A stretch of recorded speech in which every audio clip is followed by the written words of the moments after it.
ರಾಯಚೂರು ಜಿಲ್ಲೆಯ ಮಾನ್ವಿ ಪಟ್ಟಣದಲ್ಲಿ ಜೆಸಿಟಿಯು ನೇತೃತ್ವದಲ್ಲಿ ಬೃಹತ್ ಪ್ರತಿಭಟನಾ ಮೆರವಣಿಗೆ ನಡೆಯಿತು. ಬಸವ ವೃತ್ತದಿಂದ ಆರಂಭವಾದ ಮೆರವಣಿಗೆ ತಹಸೀಲ್ದಾರ್ ಕಚೇರಿವರೆಗೂ ನಡೆಯಿತು.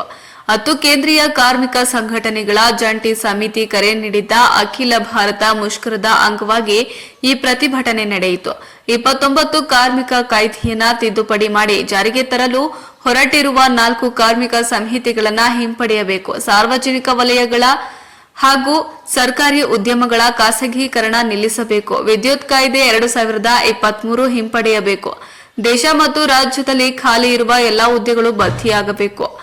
ಆಶಾ, ಅಂಗನವಾಡಿ, ಬಿಸಿಯೂಟ ಕಾರ್ಯಕರ್ತರನ್ನ ಕಾರ್ಮಿಕರು ಎಂದು ಪರಿಗಣಿಸಬೇಕು. ಕನಿಷ್ಠ ವೇತನ ಮಾಸಿಕ 36,000 ನಿಗದಿಯಾಗಬೇಕು. ಹೊಸ ಪಿಂಚಣಿ ಯೋಜನೆ ಕೈಬಿಡಬೇಕು.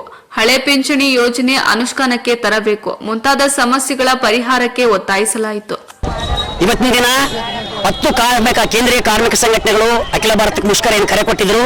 ನಾವು ಮಾನ್ವಿನಲ್ಲಿ ಕೂಡ ಇವತ್ತು ಬಹಳ ಅತ್ಯಂತ ಯಶಸ್ವಿಯಾಗಿದೆ.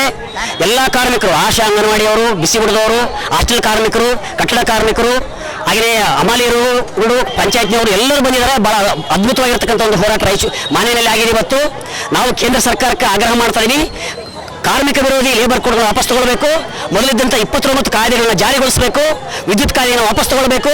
NPS ರದ್ದುಗೊಳಿಸಿ OPS ಜಾರಿಗೊಳಿಸಬೇಕಂತೇಳಿ, ಹಾಗೆಯೇ ಆಶಾ, ಅಂಗನವಾಡಿ, ಬಿಸಿಯೂಟ ಕಾರ್ಯಕರ್ತರಿದ್ದಾರೆ, ಅವ್ರನ್ನ ಕಾರ್ಮಿಕ ಅಂತ ಪರಿಗಣಿಸಬೇಕಂತ ಹೇಳ್ಬಿಟ್ಟು ನಾವು ಆಗ್ರಹವನ್ನು ಮಾಡಿದ್ದೀವಿ. ಹಾಗೆಯೇ ಕೇಂದ್ರ ಸರ್ಕಾರ ಆಶಾ ಕಾರ್ಯಕರ್ತರ ಒಂದು ವೇತನವನ್ನು ಹೆಚ್ಚಳ ಮಾಡ್ತು ಅಂತೇಳಿ ಆರೋಗ್ಯ ಸಚಿವರು JP ನಡ್ಡಾ ಅವರು ಹೇಳಿದ್ದಾರೆ. ಅದನ್ನು ಜಾರಿಗೊಳ್ಳಬೇಕಂತೇಳಿ ಕೂಡ ನಾವು ಕೂಡಲೇ ಜಾರಿಗೊಳಿಸಬೇಕಂತೇಳಿ ಕೂಡ ಕೇಂದ್ರ ಸರ್ಕಾರಕ್ಕೆ ನಾವು ಮನವಿ ಪತ್ರವನ್ನು ಸಲ್ಲಿಸಿದ್ದೀವಿ.